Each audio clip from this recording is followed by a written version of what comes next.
Kenal tak pokok apa? Ini kat kampung panggil pokok lembar. Dia punya buah dah ni kat dalam.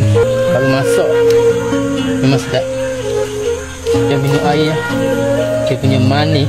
Lembar atau nama saintifiknya Cuculigul latifolia atau lebih dikenali sebagai pinang puyuh di Kelantan ialah sejenis tumbuhan yang tumbuh secara berumpung yang agak besar yang biasa ditemui di kawasan belukar yang agak redup dan terlindung dari cahaya matahari. Pokok lembar terkandung dalam 12 spesies tersebar di kawasan tropika. 5 spesies asli terdapat di Malaysia. Di samping itu banyak lagi spesies ditanam di merata dunia sebagai pokok perhiasan. Banyak kegunaannya. Bahagian akarnya digunakan untuk sakit ginjal, menguatkan fungsi sakit perut, sakit kepala dan kanser mulut. Buahnya yang manis boleh dijadikan untuk menggantikan gula bagi mengidap kencing manis atau dicampur dengan air dan diminum bagi meredakan demam malaria, batuk, merawat bengkak, melawaskan kencing dan dijadikan ubat bagi wanita selepas bersalin. Bijinya berwarna hitam seperti biji selasih dicampurkan dengan sirap dapat menyejukkan badan. Daunnya yang kering dipintal menjadi tali dan benan. Akar pokok muda digunakan untuk merawat luka dalaman, manakala akar dan daun yang tumbuk pula digunakan untuk merawat sengal-sengal tulang, sendi, otot.